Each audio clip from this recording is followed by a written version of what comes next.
Okay, so when I said you needed no introduction, I'll keep the right to speech along and throw all that shit out the window. If everybody is hyped for this event, just know I'm just as hyped as you, I'm just as excited as you, I'm just as stressed as me. So if you would like to go one more time and call Mr. Brian Shima on stage, please go ahead and make a little bit of noise.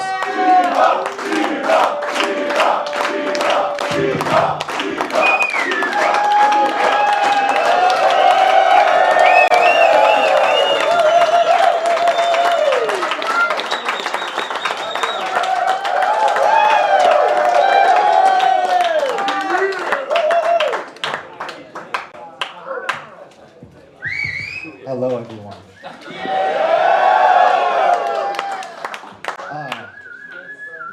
I'll start off by saying this is a huge honor for me to be here. I'm here because you guys are here. Just like you guys.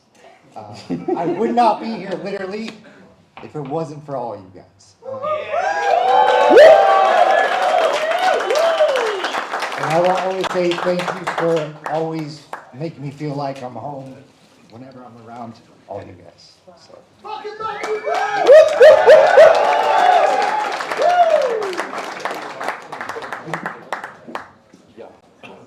Okay, so I guess we are going to watch a couple of videos together tonight. I would just want to give a quick shout out to Tim and Bleeding Wiki, because this guy is making incredible work archiving Blade media. And if you thought I was a nerd, so he got me beat by far. So we're gonna watch all these videos in the best possible quality, ripped directly from the VHS tapes and DVDs. So big shout out to the guy.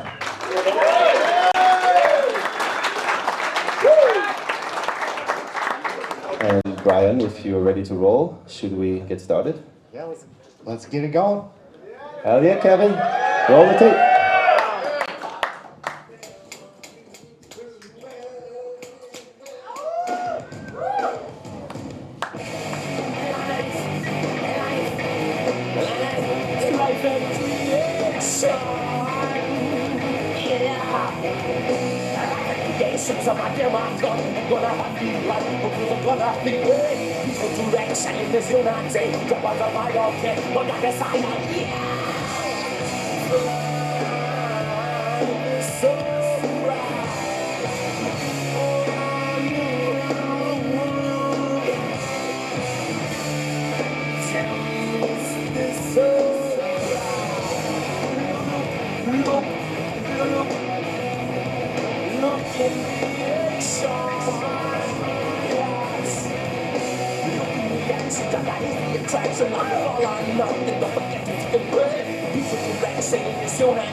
Okay, that's 1997, so that's quite a throwback.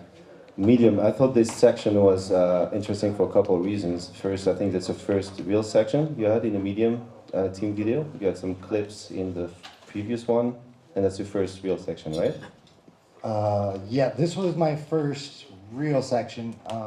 My first section in any video was the first Medium video, Children of the Night. I think I had like 4 or 5 clips, but it meant the world to me. And second part, I think is interesting is because you have a lot of park footage, and I almost wanted to start with the following Medium video, Smell the Glove, because it has a lot of ASA footage, and that's the year you won the actual ASA competition, like the whole tournament.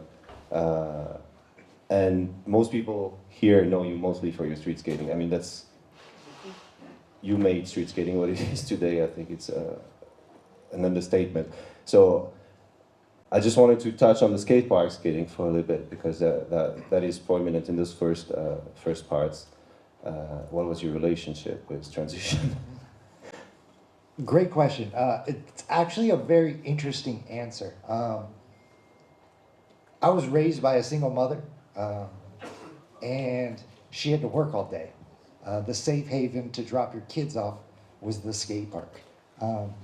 The park you see me skating in here, that was my home. I literally spent more time at the skate park than I did at my own house. She had to go to work every day. I would try to go to school, I guess. I wasn't the best student, but I knew where I wanted to be as soon as that bell rang, and that was that skate park. So I would say for a good 3 years, I skated that park every day I could. I didn't really skate street at all, but I was also learning how to skate at this time. So it was a perfect place to be, and yeah, it was my real home, actually. Wow. Yeah.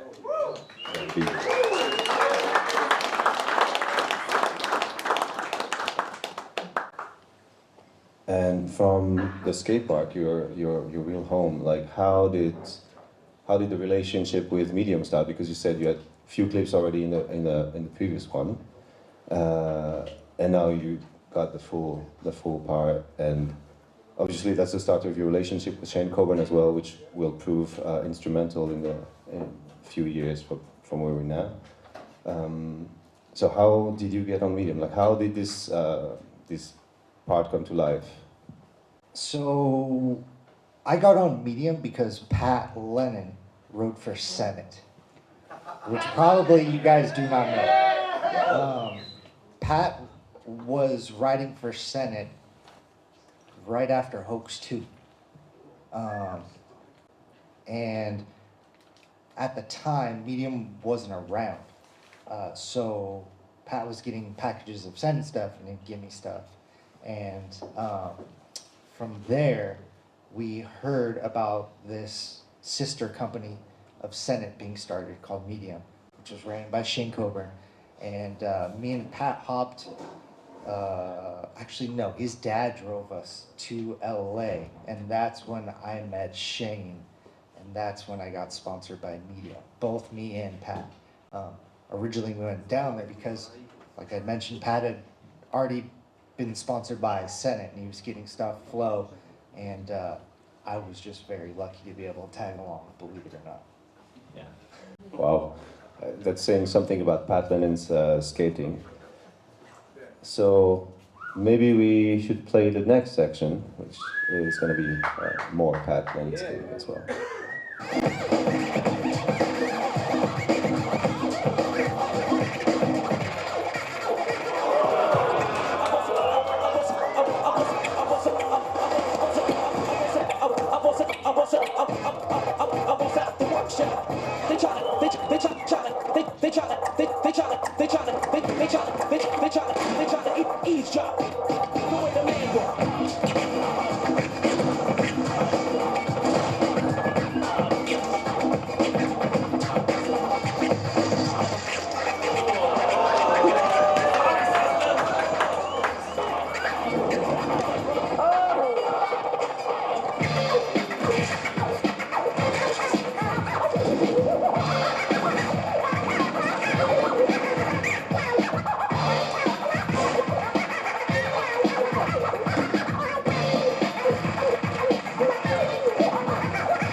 So that came out the following year, 1998. F.O.R, The Future of Rollerblading by Joan Avron. And this was a split section with Pat. And I guess at this point in time, You guys are a very tight crew. You go by the name of Bomb Squad, or is it? That come out around that time? That is correct. Yeah. And I guess the part demonstrates still great skills for skate park, but then it also introduced like really big rails. And I guess that's one thing that you guys got really famous for as well, skating insane. I mean, Pat was like the first deliberate I had with the Patron interview, which just blew my mind because I literally ended up counting the stairs. You guys pushed a certain limit, I think, at that time in skating. Like, could you talk about that era of skating for you and what it was like skating with Pat and the other boys? Yeah, something you're gonna hear tonight is gonna be pretty repetitive after a lot of these sections. And what I like to tell people is I'm really a product of those I was able to skate with. Meaning I was only able to reach the limits with those I was skating with. I was very fortunate to grow up with Pat Lennon and BJ Bernhardt. They are key into how my whole skating journey began. I know for a fact, just my eye for skating wouldn't be what it is if it wasn't for those two, because we all saw things very similar. So you will see this being repetitive as we watch stuff. But also, I grew up in Northern California, and it's very hilly.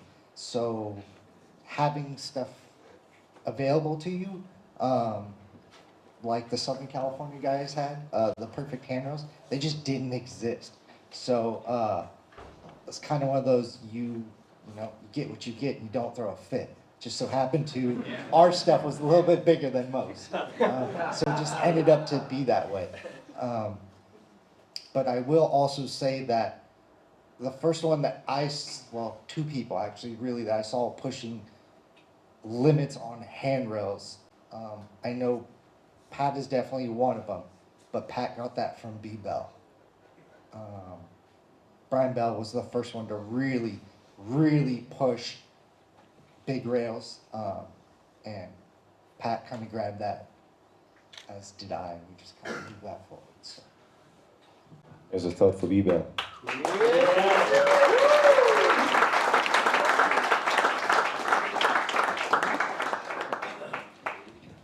And how did you end up, because as you said, I guess Joe was based in Southern California, and you were still in NorCal, and I'm not sure how much traveling you were doing at the time, but how did you end up in F.O.R? But at the time also we're speaking like the brightest talents. I mean, the name says it all. Like, did he come after you? Did you contribute some food? Like, how did this section come about? I would go down to Southern California pretty frequently, tribe distribution. It was actually the rollerblading hub of the world at one point, believe it or not. It was a very magical time where imagine Winter Clash times 10 on any given day. That's really what it used to be. If I could paint a picture of you guys, for you guys, rollerblading used to be like, this would be a Friday night skate. At least in the Bay Area. This would be a Friday night skate. So I would get on BART and I would show up and it'd be this size. Isn't the case now, but who cares? This is beautiful. Wow.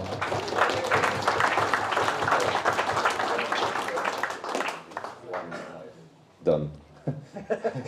I did that. Let's move on to the next one. Sure.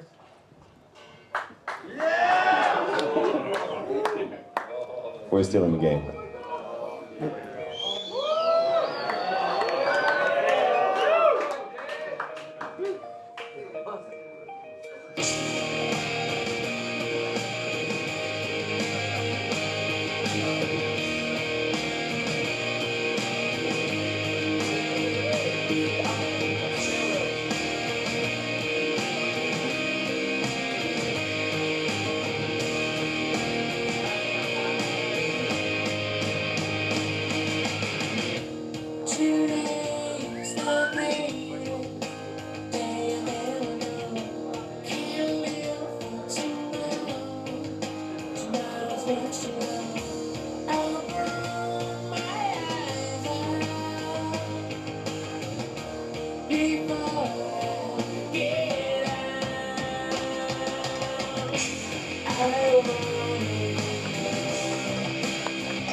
Okay, a few words about this part.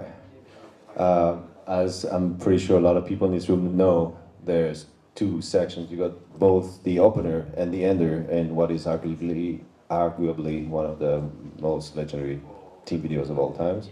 So first there's No Small Feat, and I picked the second one because that's the one I forced my brother to watch the most often with me. And that's what he hates me for. So yeah, quite a few things to touch on.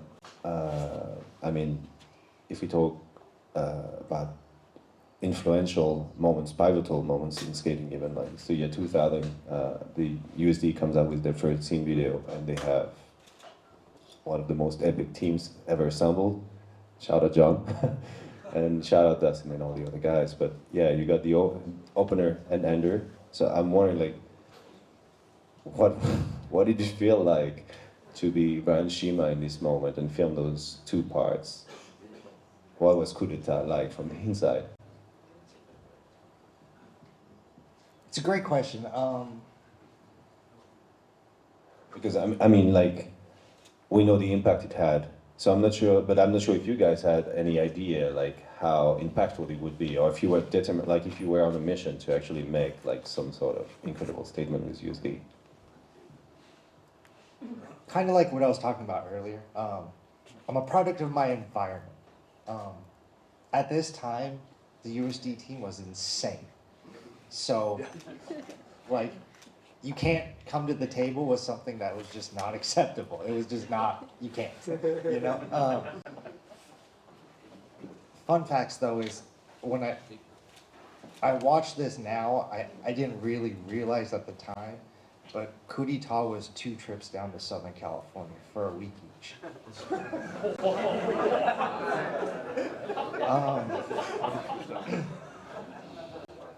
Okay. If you notice, it's all Southern California footage. I lived in Northern California at the time. Like, I was still in school. I had to get back to school. Like, there just wasn't time. Which that's how things were back in the day. You would go, or I would go to Southern California, and I would film it on purpose. Like, I guess that was what making a skate video was back then. I would fly to Southern California, meet up with Joe Navon for a purpose to film a section. Meaning, every day, all day was skating. That was just life. There wasn't anything else.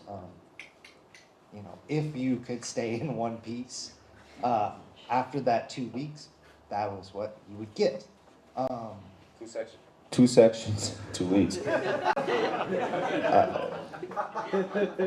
I don't think it. Yeah, I remember flying down there the first time and stacking a bunch of clips, and then my second trip, I remember Joe going, well, what are we gonna do? There's just too many clips. So then we decided. It's a good problem to have. Joe goes, we should do 2 sections, and at the time I didn't really care, to be honest, because Coup du Tat, I hate to say this, Coup du Tat was the second thought. It wasn't my first thought of the year. It wasn't my goal of the year. What was the goal? Probably the next one we're gonna watch. Okay, yeah, I imagine there's a couple hints in that section, a couple t-shirts. And yeah, that's what I always heard, that you guys kept the best footage, you and Dustin, kept the best footage for Brentford Gone. Yeah, Coup du Tat for me was a very special time in my life, don't get me wrong. I was having the time of my life making this video. But at the time, this video and the next video was the same year. So I was already preoccupied with a mindset. And yeah, Coup du Tat was just kind of, I don't want to say throwaway clips. But it kind of was. It kind of was. Like, it's not, if there was something that I wanted to save and take, like, I do the back royale on the LA ditch rail. What most of you guys do not know is that is the same day that Dustin 540'd off the bridge. Literally 5 minutes apart. It was, I did the rail and Dustin's like, well, I'm gonna jump off this bridge and do the best 540 I've ever seen in my life. Mostly everyone in this room. So that kind of, I hope, gives you guys insight into the mindset and the project. I don't want to take anything away from this video, because this video I do hold true and dear to my heart as well. Okay, no offense taken. It just gives a certain idea of the level of skating, not just you, but this whole group of people at the time. If that's what you get after 2 weeks of skating, I guess the environment must have been really, really exceptional to produce such exceptional sections. Yeah, I mean, you also have to remember, like, most of the people at the time were already in LA. So, like, I would fly into LA and Joe would, like, pull up, like, all these clips, and it's just, like, you know, the full petty section. I'm like, great, I'm, like, here for a week. How am I supposed to compete with this? But, like I said, it was just the progression and the movement with the people that I was around helped me push my limits and my boundaries. Or we definitely did push everyone's limits when this came out. And as we said, this is 2000, and in the year 2000, another team video came out. It goes under the name Brentford Gone, and I guess we're just gonna watch it now.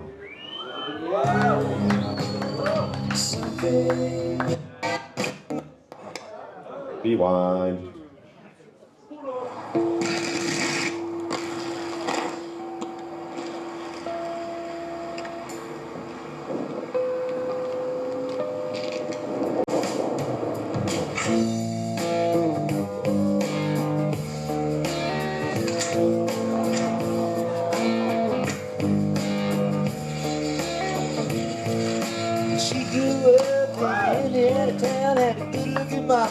Never was around, but she grew up tall and she grew up right with the Indiana boys on an Indiana night.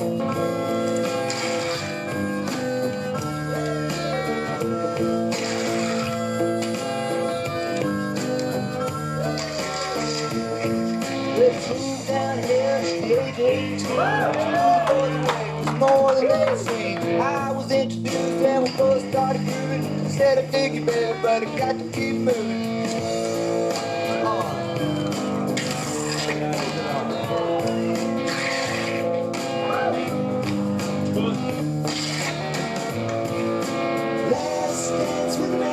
chain. One more time to kill the pain.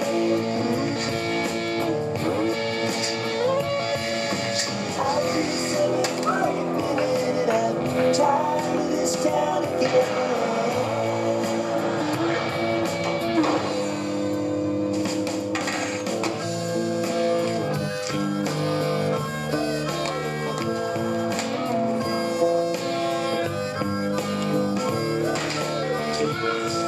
Well, I don't know, but I've been told you never slow down, you never go home. I'm tired of screwing up, I'm tired of going down, I'm tired of myself, I'm tired of this town.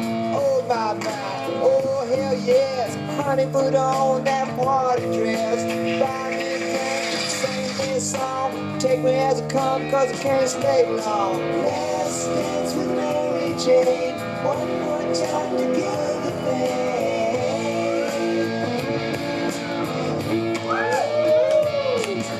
I feel summer creeping in, tired of this town again.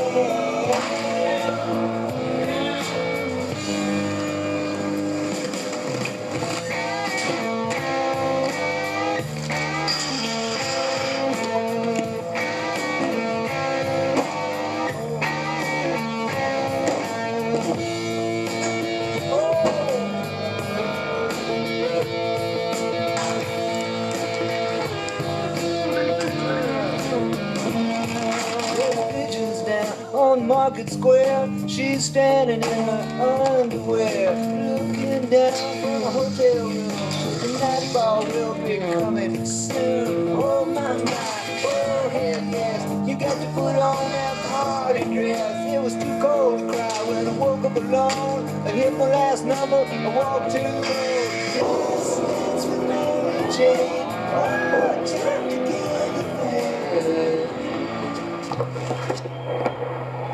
We got more coming right now. There's more coming. We're gonna get a little sort of a session going here. A bit of a session that will feature the rhythm section.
Something in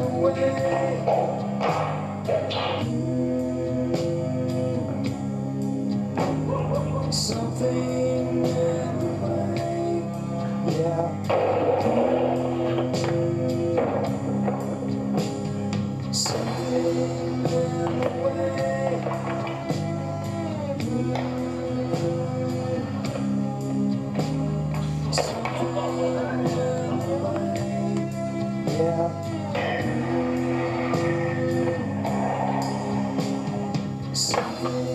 in the way.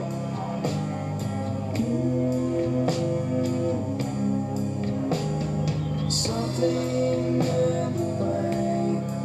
Yeah.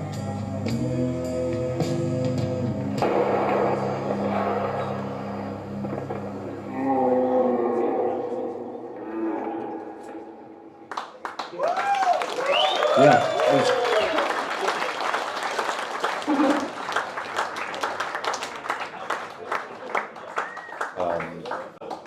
Wow.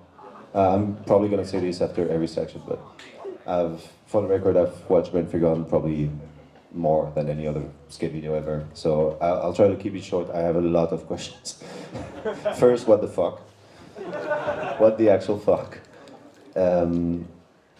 Okay, so let's rewind a little bit. While you're filming Coup du Tat, this is already in the back of your mind, so I guess you're plotting with Shane, the brain, some secret project coming off Medium, and you guys are planning this video all along. Can you tell me a little bit of how this came about? Like how you go from Medium and Shane decides to get away from Tribe and make his own thing, and how you get along, and how you get on board, and how you guys make these projects. So here's a story that you guys definitely have never heard. I figure that's why you're here, so I might as well tell you these things. About a year before Brain Fear Gone was planned, I remember coming home from school one day, and my mom told me I had a mail waiting for me in the mail. So I went, looked what I had, and it was a black envelope with nothing on it. It's just a black envelope, postage stamp. I open it up, and it's a plane ticket. And it's a letter saying, we invite you to get on this airplane, please come to Los Angeles. We don't want to divulge any information, but if you choose to go, we really look forward to seeing you. At the time, I had no idea what this was. So I was, like everybody, I was intrigued. So I got on the plane.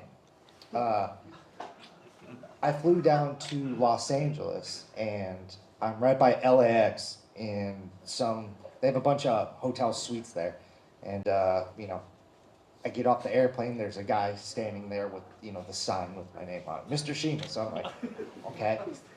I go with him, he takes me to my hotel, I check in, I'm in a suite. I'm by myself. I think I'm 17 at the time.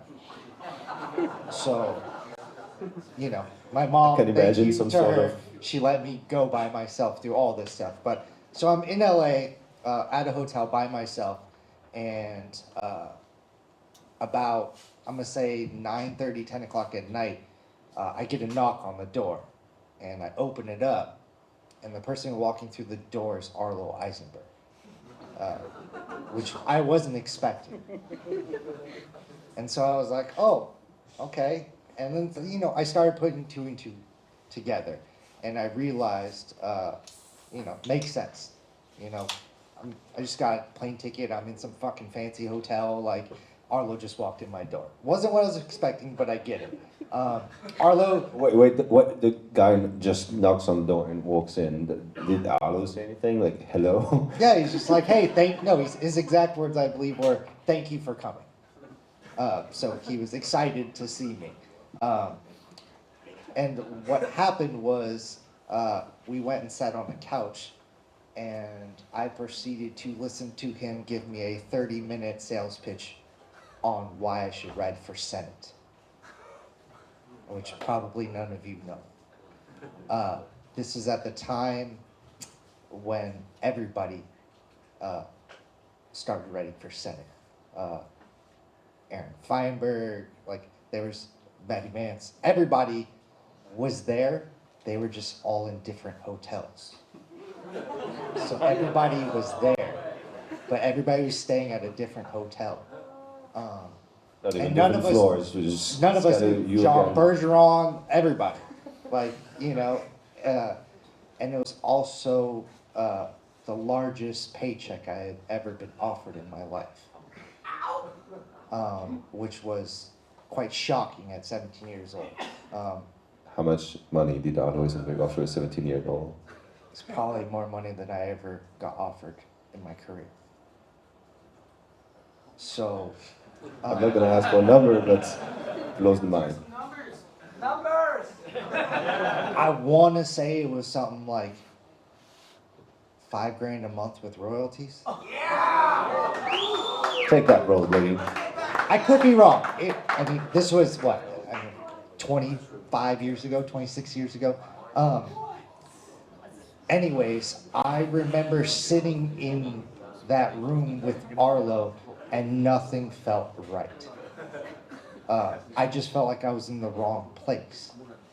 And I had to look Arlo in the eye and tell him no. At 17 Which- years of age. Which I was the only person who told him no.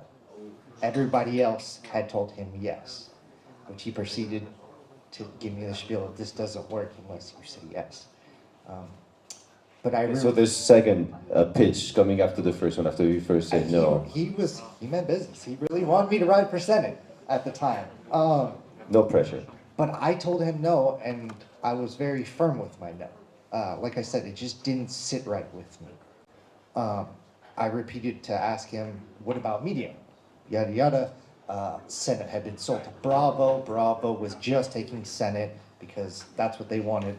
They wanted to make a lot of money, and that was the money brand. Medium was a side thought to them. So that was getting canned. And I do remember calling Shane after I just told him no, and Shane actually drove to the hotel room about an hour later, and we had a conversation about starting a wheel company with Dustin, which was going to be the brainchild of Shane. Dustin was going to head it. I was just lucky enough to tag along. It was Shane and Dustin's company. I was there from the very beginning, but it was their company, and I was just coming along for the ride. What a ride. Hell of a ride. Hell of a ride. So that one you guys have probably never heard, or probably never even knew that that had happened. But I will say it was at a very crucial time in our industry where I feel like, at least for me, my thought was that rollerblading was at a very bad decline. And what it needed was a culture to be able to take that hit, because everybody who was involved was really just involved for the dollar bill at that time. It was really hard to see pure eyes when you look among your peers. There was a lot of money in the industry, so that was the driving force. I mean, you know, you go to these big ASA and B3 events, they're catered, they got limos, Paul Mitchell's the sponsor, they're giving you hair product. I'm a fucking skater from the streets. What do I need? I'm lucky if I shower at the time. And you had a killer mohawk though. And I did have a killer fucking mohawk. lie, bro. I did. Best mohawk in the game. But that is kind of my story on how I was able to tag along with Mindgame. And like I'd mentioned before, a lot of these sections, I'll repeat it again, I am a product of those who surround me. I was very fortunate to cross paths with Dustin Latimer, and he made a very, very strong impact on my skating. I saw something in him that drove me to push myself to be where I felt I needed to be. And if it wasn't for him and John Elliott, I don't think that would exist. Shout out to these guys.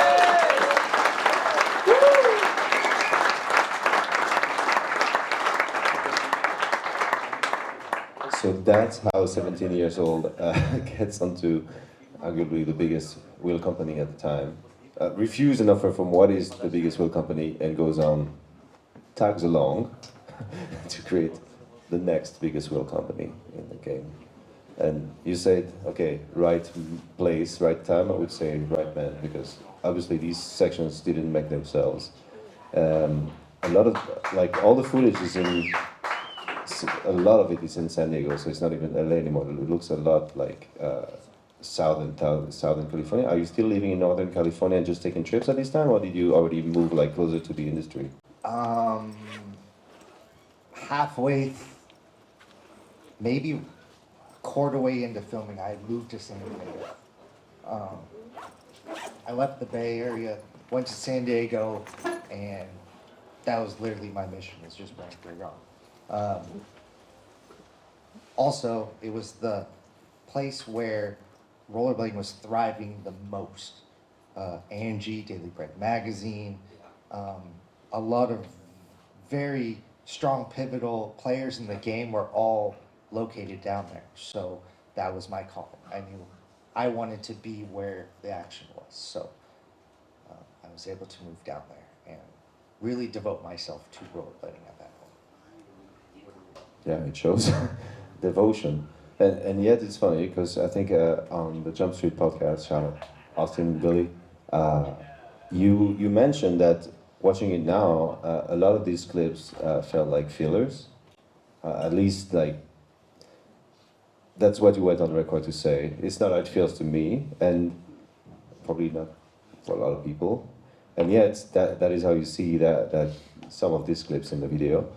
So I'm wondering, how do you explain that something like, at least in part, was maybe not your best skating, still went on to have like such an incredible impact on skating as well? I mean, you just blew everyone's mind with Coup du Tat, and you do it again on a maybe bigger scale with Renfield Gone. How do you explain?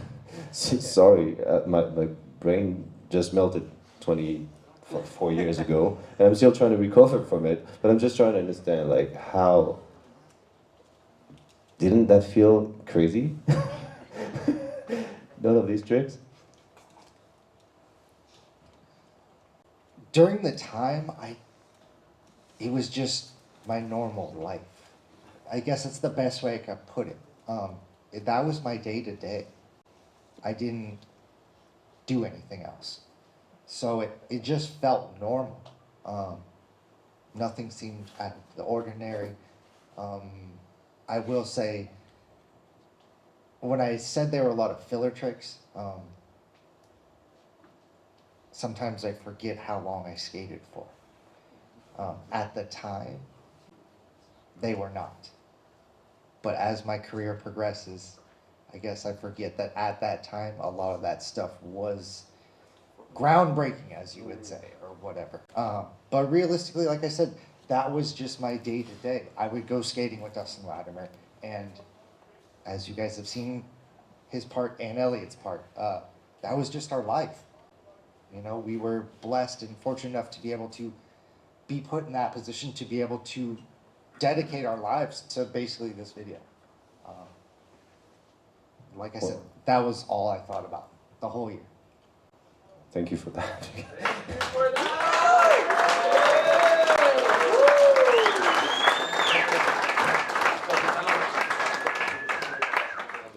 I have one side question that will not interest anyone in this room, but is there one clip from France in that video? There's one, like the long back royale, it's a parking, a garage and some parking, underground parking entrance, but long back royale, 270 back in, and it looks very French to me. You have Cyrus's on this. I think it's Germany. Germany. Okay, close enough. I think it's Germany. That was from my first trip to Europe, actually. I came out with all the USD guys, and that was our first tour. We went to Barcelona, we went throughout Germany, went to France. We were just kind of trying along, and that was just, I think, like the parking lot at the supermarket, and I was like, oh, I got a clip. Yeah, let me just grab this whole rail and drop 4 meters straight into this garage entrance. Sounds like a reasonable parking stop, yeah. Okay, thanks for clearing that out. I was always wondering about this one. And another thing you touched on on the Jump Street podcast, and it took me many years to realize. But in this point in time, you already moved on into the next phase, meaning you already have quite a few clips on razor skates at the time, hence creating the meme. God bless, I'll be my message board, but Shima left USD. How did that came about? Like someone else came with a black envelope and invited you to some random like crazy hotel somewhere? How did you move on from USD to razors in the process of filming one of the most legendary parts of all time? I would say I learned early from basically the story I just said with the Senate. I don't think I'm afraid to say no to things. If I really look back and think about it, I really had everything going against me at the time. If I had left, I mean, who would leave USD at that time? Realistically, like, I didn't have a solid reason. It didn't sit right with you. Can I ask a question? What you got, John? Is that how the one of my first USDs? Should I do it in the mic? Yes. One of my first USDs was the bomb thrones, and when I was like 12 years old, I was told that was supposed to be your pro skate, and then you quit and you went to razors, and they still put it out, and they were like, it was like your unofficial like pro skate. Is that true, or was I just a little kid hearing rumors? That's 100% true. That's 100%. Which I still apologize to Matthias for his.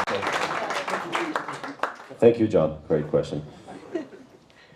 Okay, so this doesn't sit right. You're in San Diego now. Razors is based in San Diego, not Germany.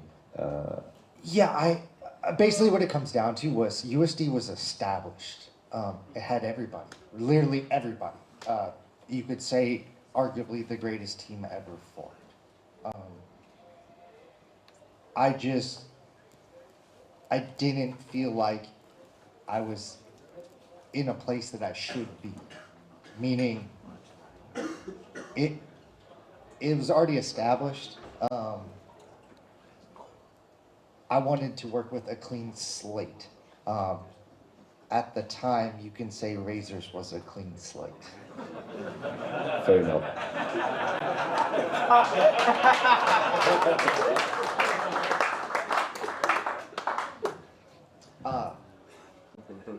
When you have hopes and dreams, go after them. Because when you think all the odds are against you, you always have a chance. And that was another one of those scenarios where I took a huge chance. Quite huge. Because I didn't really think leaving USD would have ever led to the following stages of my career. So you and Elliot move on. I mean, he's already on razors. You join him on razors. And before we start the next section, I must say we lied. We said we'd show 10 parts tonight. But of course, I gave Brian a wild card, and we're now going to watch the section he picked for us to watch tonight. Yes.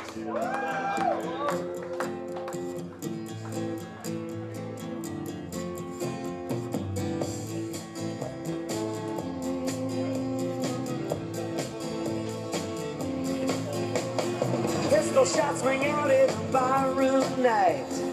Into Betty Valentine from the upper hall. She sees a bartender in a pool of blood. Cries out, my God, they've killed them all. Here comes the story of the hurricane. The man the authorities came to blame for something that he never done. Put in a prison cell, but one time he could have been the champion of the world.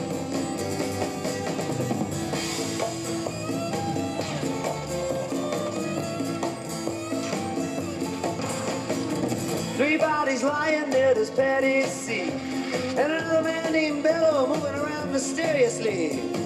I didn't do what he says and he throws up his hands. I was only running the register, I hope you understand. I saw him leave and he says and he stops. One of us had better call up the cops. And so Patty calls the cops. And they arrive on the scene with their red lights flashing in a hot New Jersey night.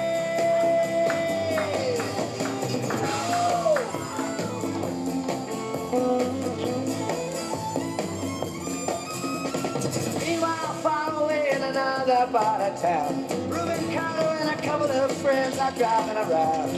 Number one contender for the middleweight crown. Had no idea what kind of shit was about to go down when a cop pulled him over to the side of the road. Just like the time before and the time before that. In Patterson, that's just the way things go. If you lack, you might as well not show up on the streets unless you want to draw the heat.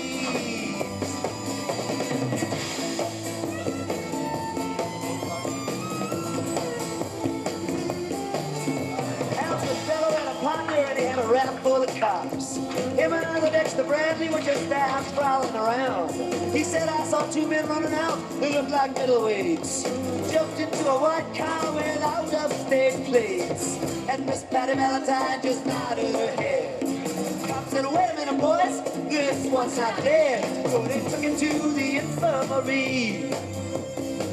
And though this man could hardly see, he told him he could identify the guilty man.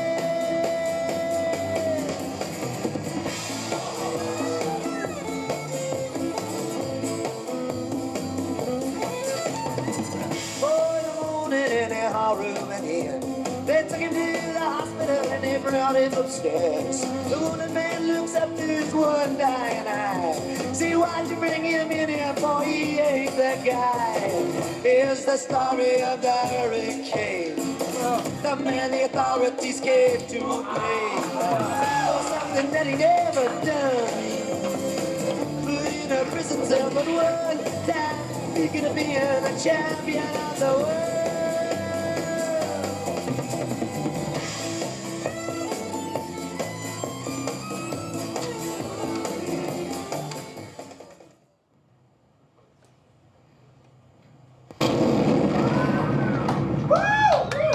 Yeah, let's hear it, please.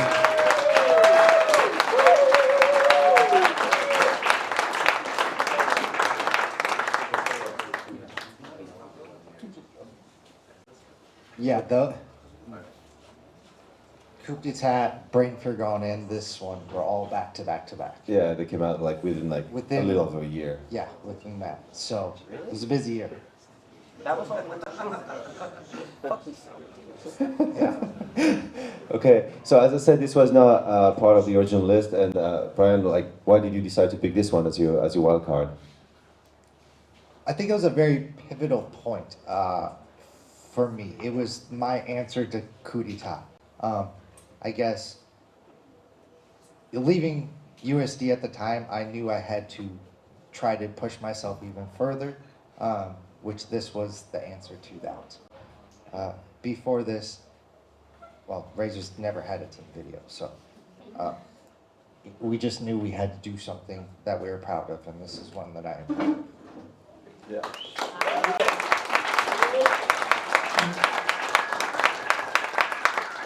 And just like that, you made Razors cool. Was that the first Razors video? Yeah. Oh shit. I mean, there's been a couple more after that you've been a part of, but yeah, should we move on to the next one? I've been told that I've been talking too much. Yes.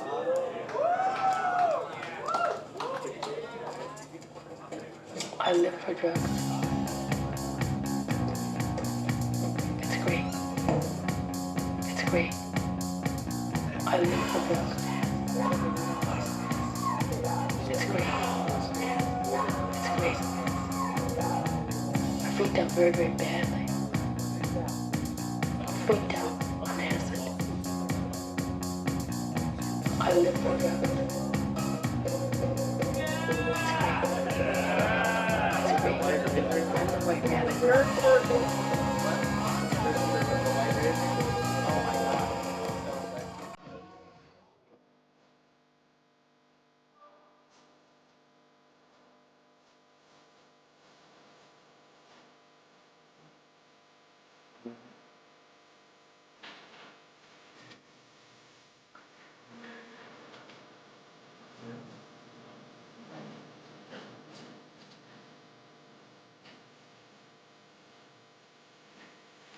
Turn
that shit down.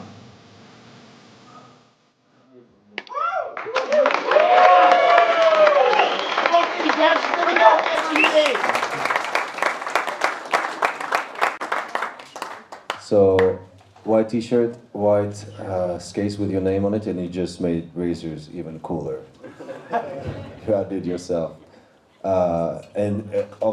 Obviously like a very interesting video to be a part of, because it's one of those concept videos. So can you tell us a bit more about the process? How was it filming? What do you believe in? This was actually like the video I least enjoyed filming for.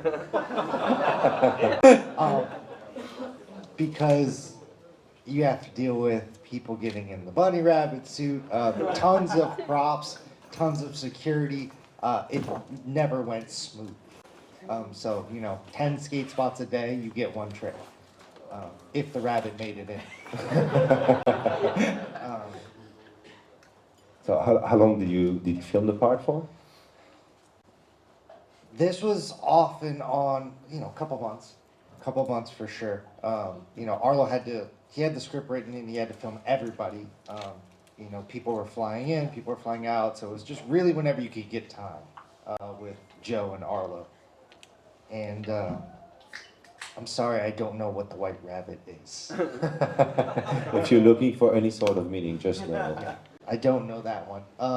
But a cool, weird, interesting fact is that I did a topsoil in a parking garage 360 out, and I am writing oxygen. I was gonna ask you about that, fool. I was gonna ask first, John. Damn, you already knew.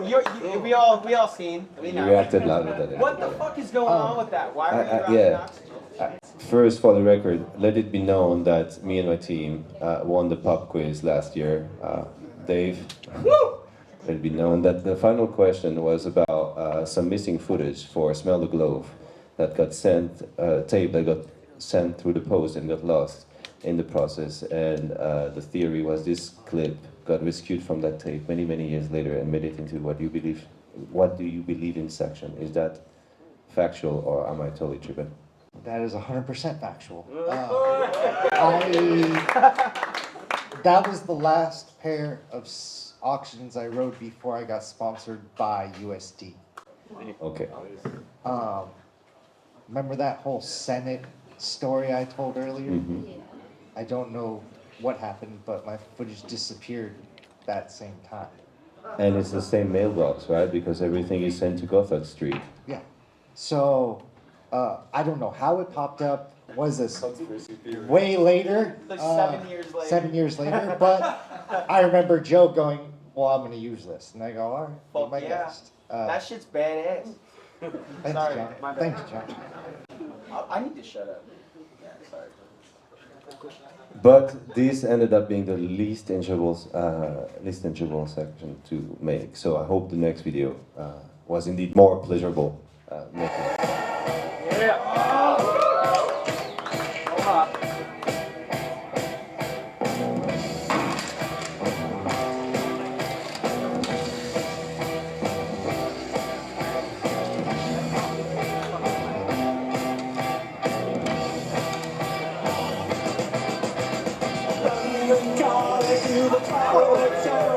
Now war is declared and battle come down. London calling to the underworld. Come out of the cupboard, you boys and girls.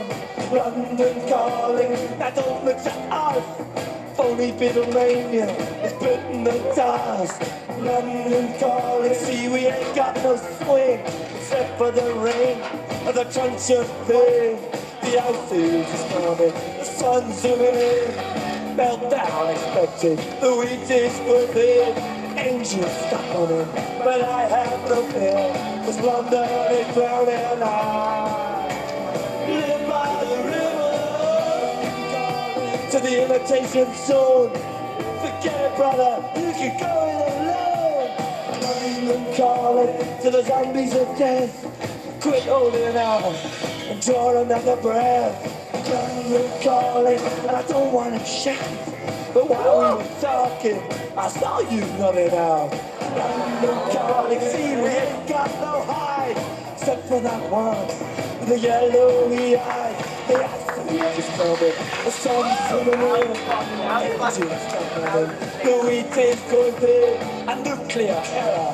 But I have no fear, 'cause London is burning. I live by the river.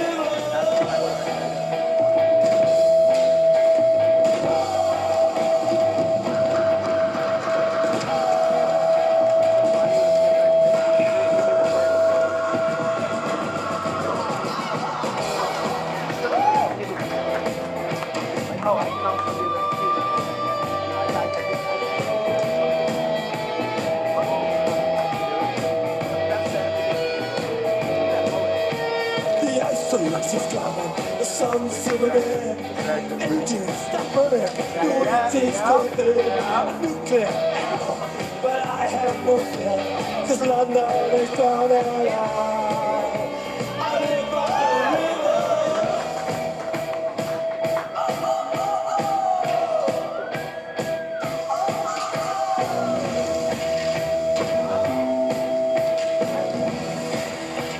I get this. all of this I was meant to. Never understand. Some of it is true. Calling at the top of the dial. And after all this, won't you give me a smile?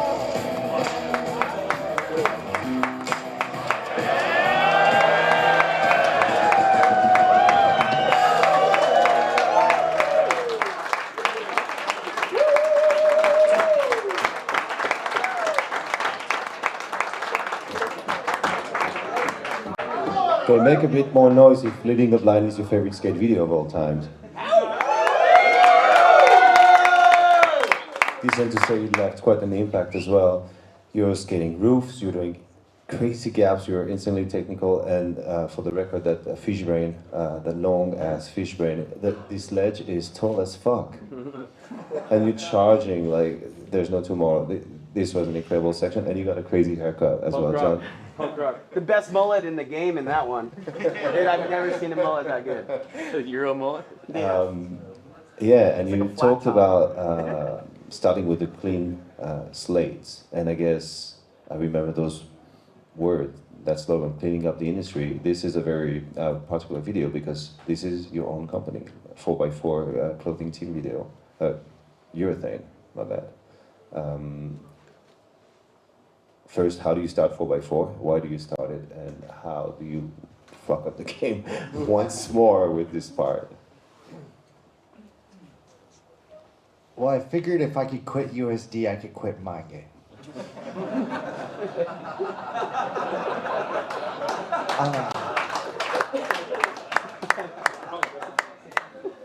I mean, if you can't tell, I met Chris Haffey. Once again, product of your environment. I I'm get a it. product of my environment. Truly. I had finished Brain Fear Gone. I didn't own Mindgame. Mindgame was owned by Shane Coburn, Dustin Latimer, Aaron Feinberg bought in, and they had an investor that was just the money guy.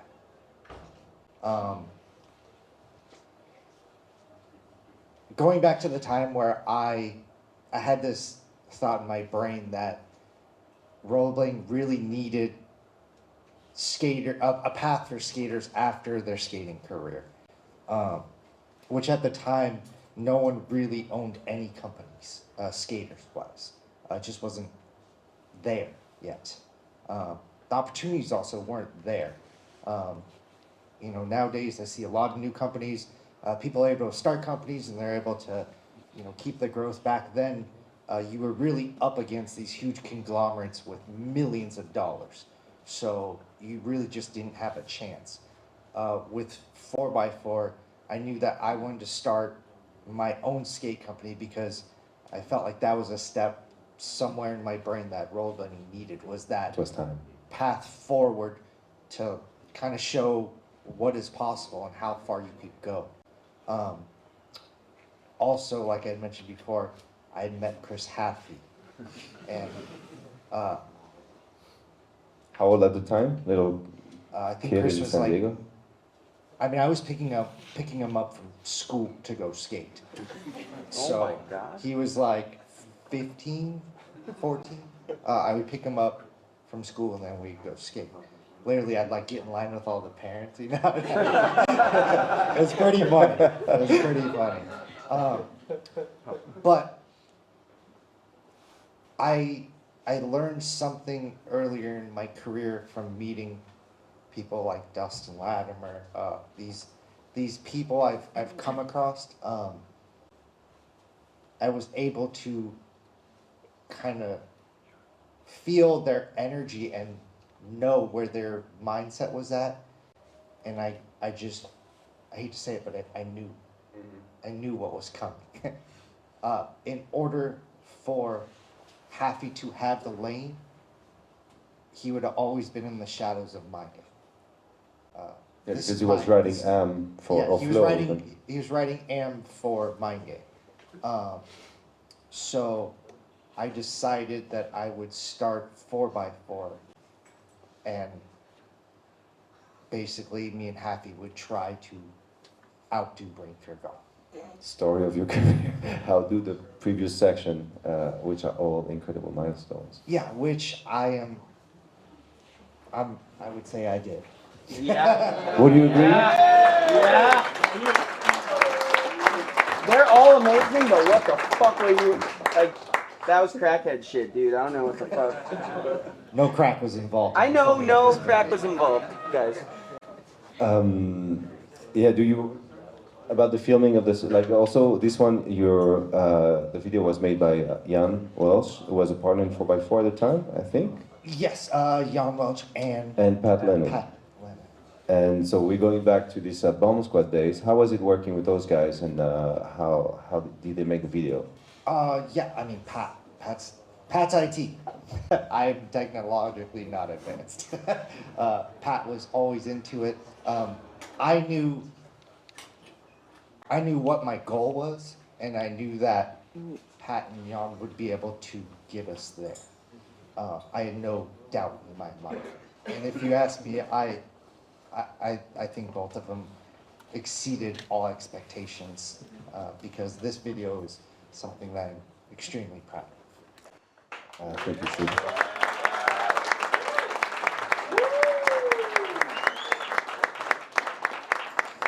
Next one.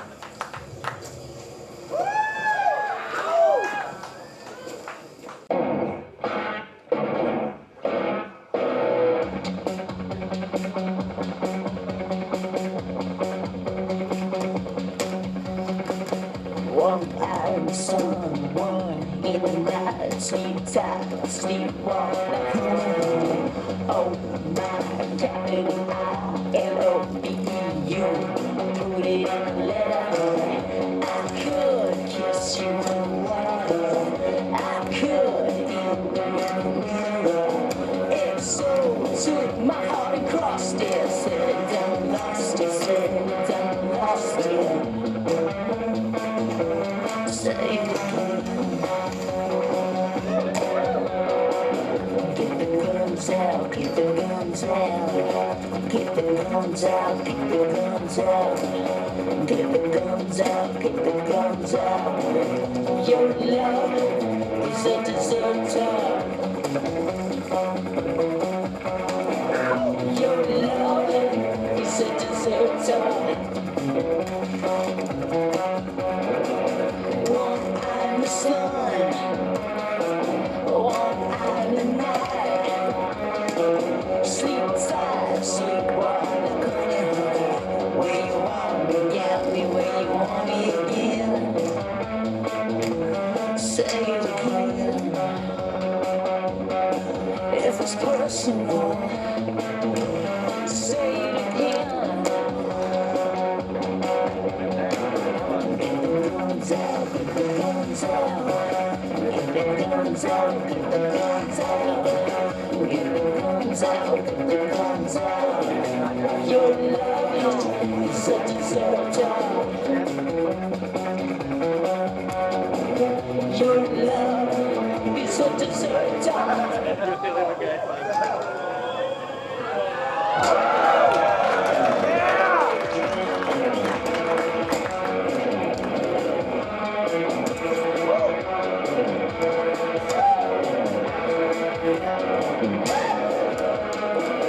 Get the guns out, get the guns out. Get the guns out, get the guns out. Get the guns out, get the guns out.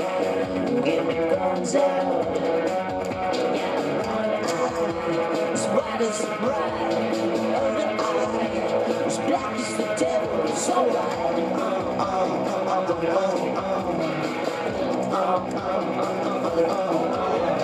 Crosswise, sparking a little, start a house fire.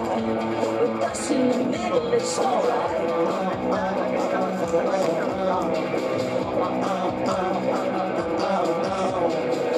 Get the guns out, get the guns out. Get the guns out, get the guns out. Get the guns out, get your guns out. Your love is a deserter. Your love is a deserter.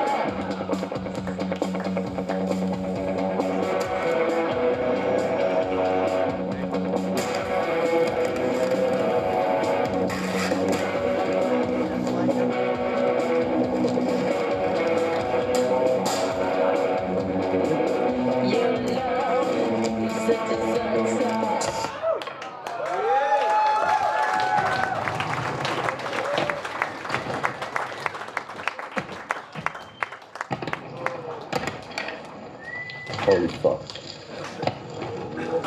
How?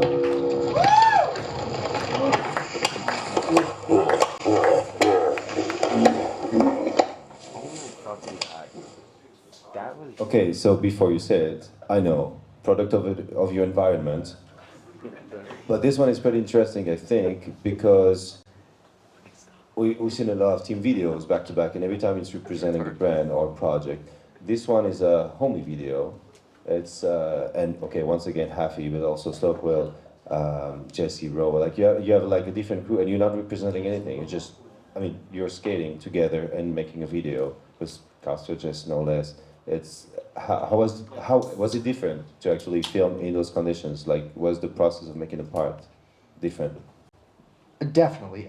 This one was just fun. It was a group of people just having a good time, going out skating. Everybody was, you know, I wouldn't say like trying to make a skate video. Of course, Carl was, you know, filming, going, all right, we're gonna make this. But it was just your normal skate sessions, except for Happy, of course. But it was definitely one of the funner projects that I've been a part of, for sure. Even the cover like does come like there's a real sense of seriousness in Mindgame, for instance, of course. But this one just looks fun, like just homies having a good time on the streets. Oh, that's exactly what it was. Oh yes, it shows. It does really show. And the fun part is, yeah, all these projects came out like within a few months, if not like maximum a year from one another. So from like 2000 to 2005, you're just dropping bombs after bombs after bombs after bombs. Yeah, let's move on to the next bomb. Yeah. If there's any haters in here right now that don't have nobody to hate on, feel free to hate on me. Sit back there and say my hair ain't luxurious when you know it is, bitch. My God, so they are killers. I've heard lots of people say once a man's a killer, they just keep on killing and killing. They sort of develop a taste for blood.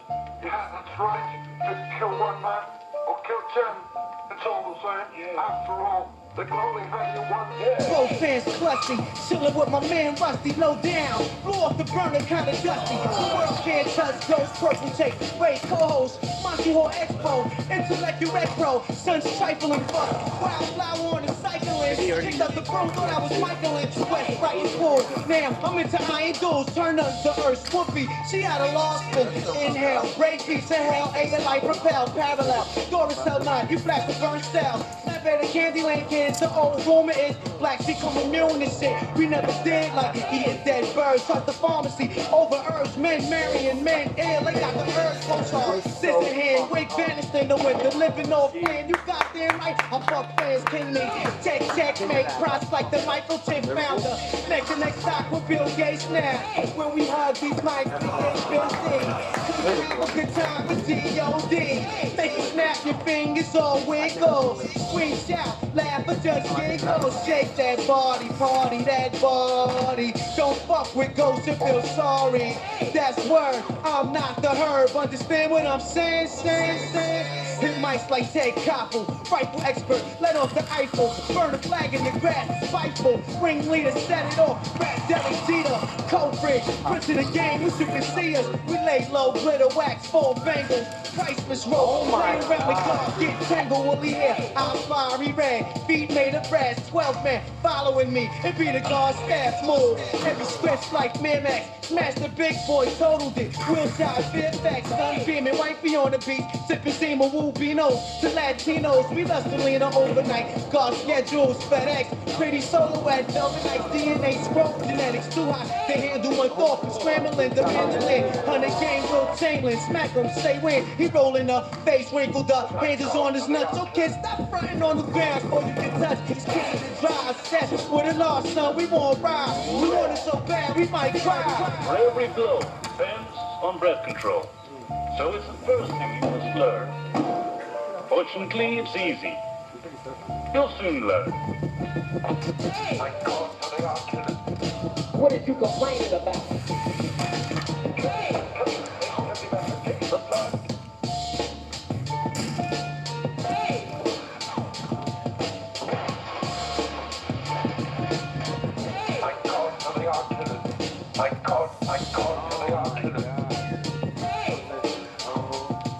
No, I wasn't. You're dead, right? I wasn't. No, you dropped me. You dropped me. Oh my God.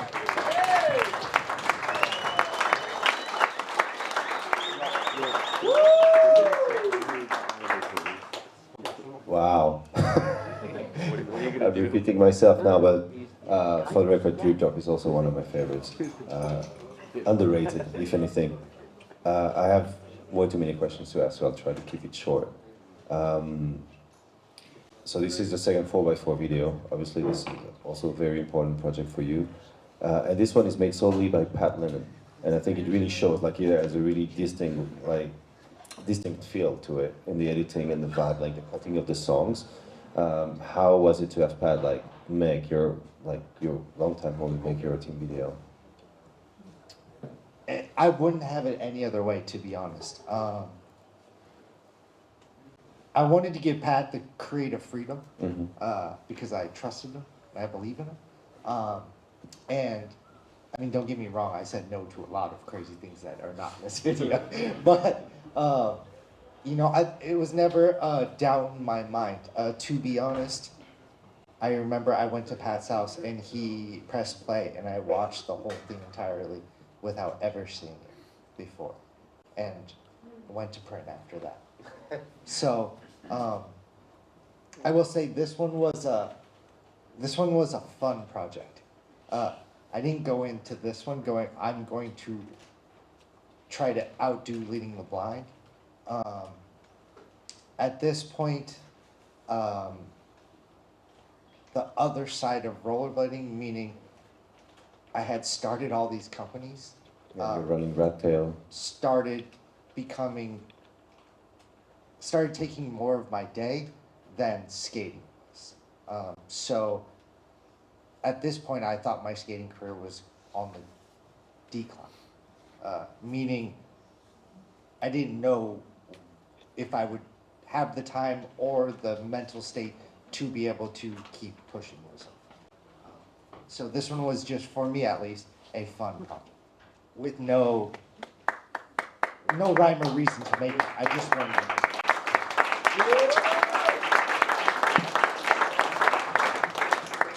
It looks fun, but the skating doesn't look like you're declining in any way.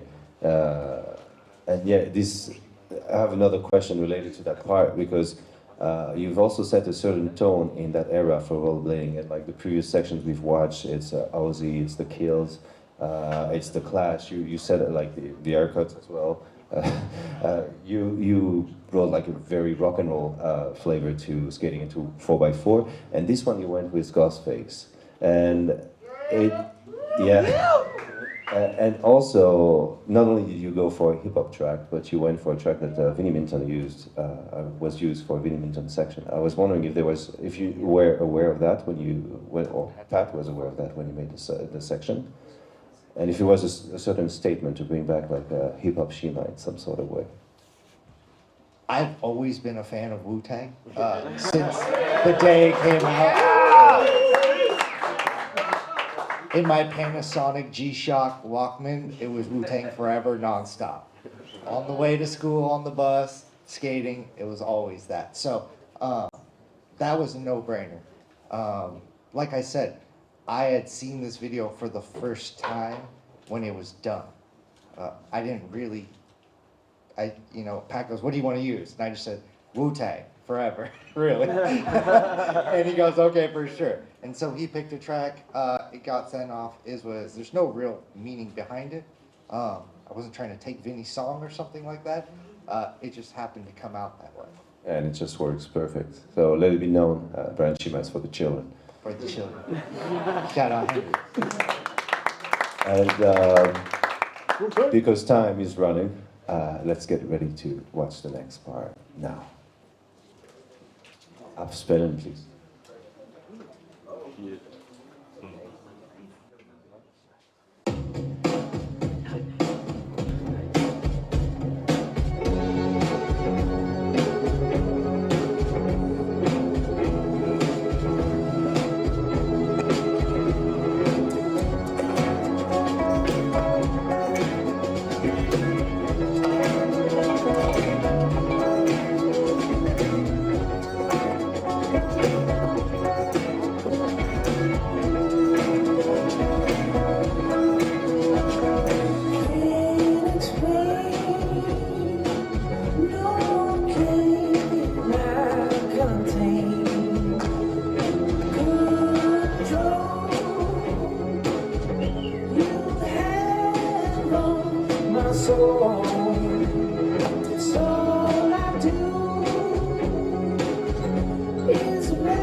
Yeah.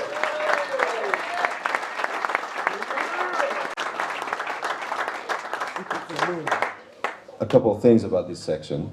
You mentioned just before that, yeah, at that time in your career, you also were running several companies, and very specifically in this case, you started your own skate company. And you mentioned the time in skating where the millionaires were running the game and using skaters' names to make brands. And now you're in this time in skating where you are starting your own skate company. So how did it feel? And too many questions, and I know I'm going to be told to shut the fuck up. But yeah, how was it creating NIMH in general, and how was it making the NIMH team video in particular?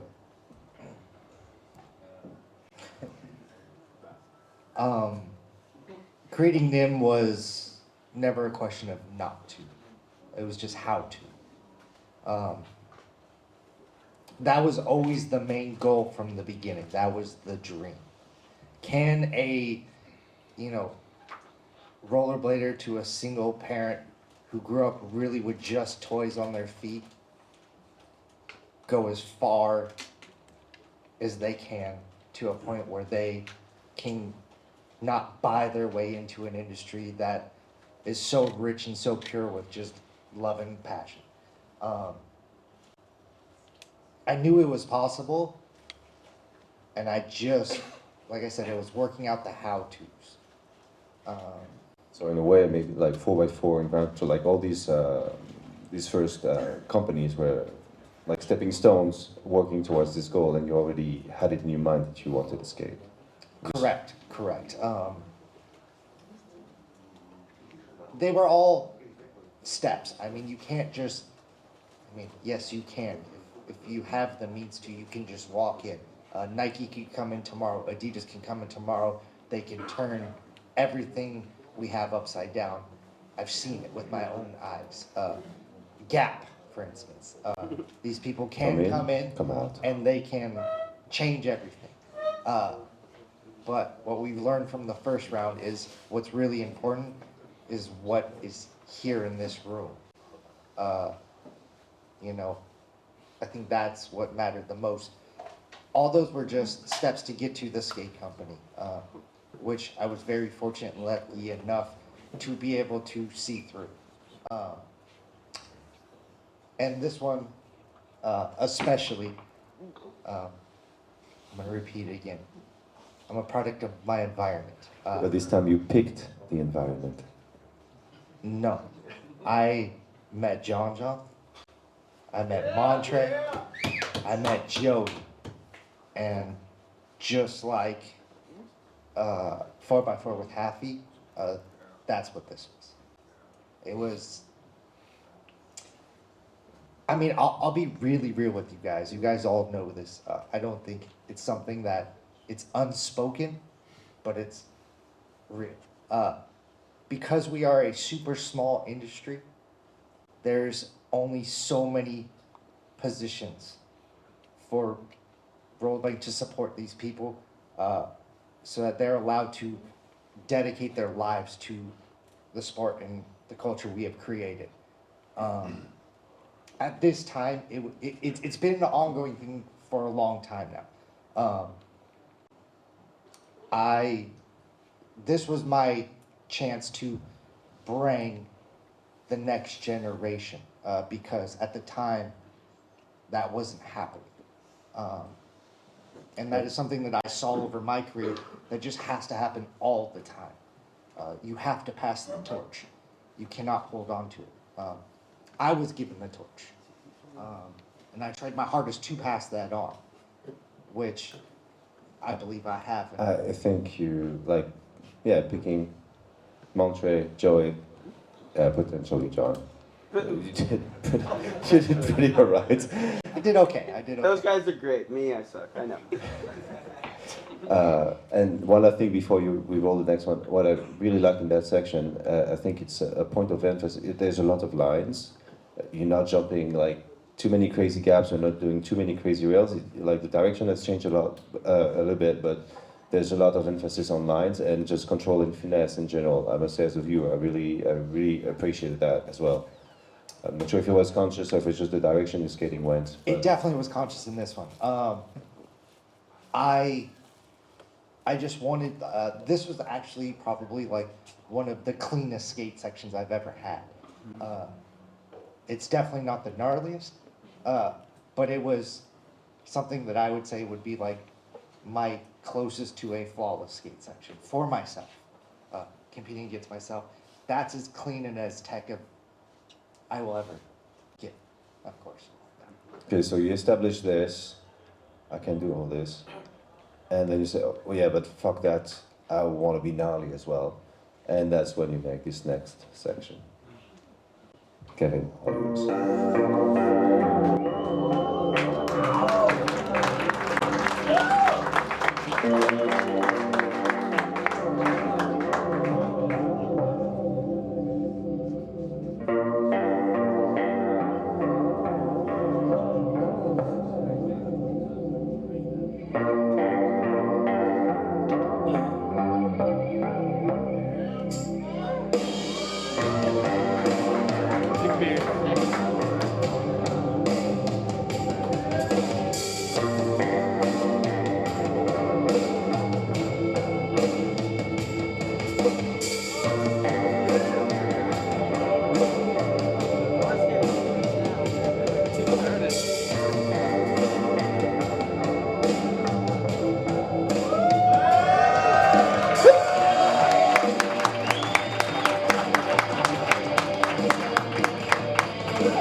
Focus.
What can I say? They just said it. You went from lines and finesse to saying, yeah, okay, fuck all of this. Let me jump as many roofs as I can. We know how it ends. I just want to go through the process. What went through your mind at this time? I know you were in Germany for a year, skating the gnarliest mega ramp I've ever seen, like disgustingly. Like I remember the sound the wood would make on the landing. It sounded like even if you land the trick, it sounded like it hurt. And so you and Dave come back from this experience, and you're like, yeah, let's try to recreate this on the street. What was the idea behind it? So there's two things about this one. Yes, you are correct. 2013, I was in Germany. I was in the Flick Flack Circus. I was skating Mega Ramp with Dave Lang every day, except for Mondays. So I was literally like sending a Mega Ramp daily for a year straight. It's one of Which sounds perfectly normal. It was actually one of the, I've had a lot of skating experiences throughout my career. That was definitely one of the craziest experiences to do because one, you're not in your own environment. May sound weird, but I never started skating to skate in front of people. And that's exactly what that was. It was a show. But not only was it a show, it was a show that had serious repercussions for mistakes that you did not want to do. So it kind of puts you in a mindset when you know tomorrow and the day after and the day after and the day after, you have to constantly send it. Show must go on. Show must go on. Especially doing that with Dave Lang was insane because he is one of the craziest humans I have ever met. So he did not help the process. Shout out Dave Lang. For sure. So I had done that whole tour, and I got home right after Christmas, and I filmed this in 3 months when I got home from scratch. I didn't have a single clip because I'd been in Germany, so I got home, and I also, at this time, it was a really, I'll say this, rollerblading has provided me with some of the most beautiful moments of my life. But it also does not come for free. I've had a lot of dark moments in rollerblading that none of you guys probably know. Coming home from the circus, SSM was not doing well.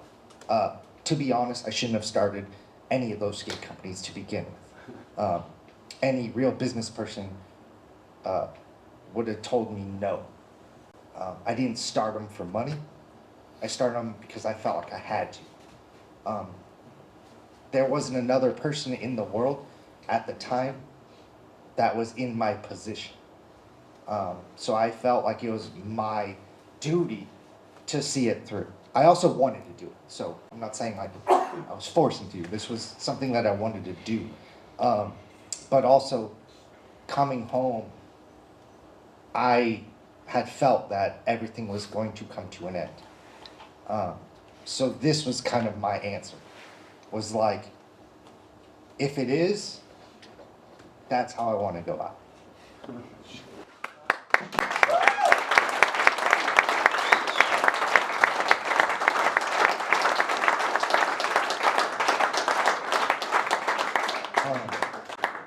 I appreciate all you guys coming here tonight.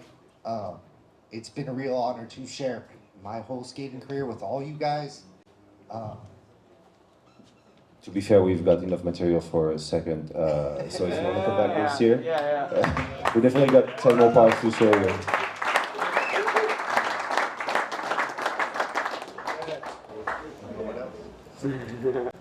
I just want to say one thing, so if we have to conclude now, that no smart business person would have told you to start those companies. They would have said no, but no smart business person would ever start rollerblading in the first place.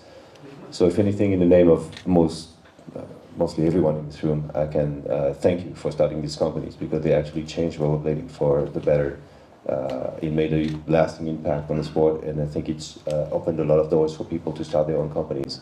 So by cleaning up the industry, maybe that was not the wisest financial decision for you, but you did change the industry for the better, because we have people now running their own businesses, and all of us contributing to the sport on a way more healthier level. So I'm not business advisor.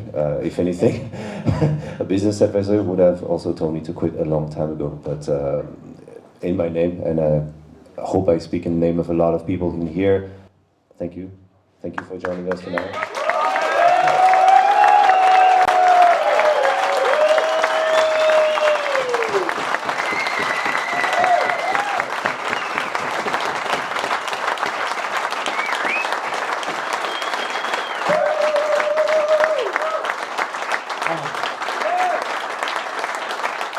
Thank you guys so much.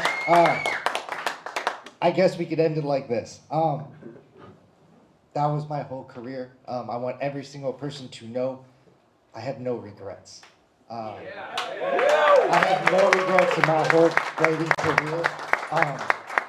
The number one question I always get is, do you still skate?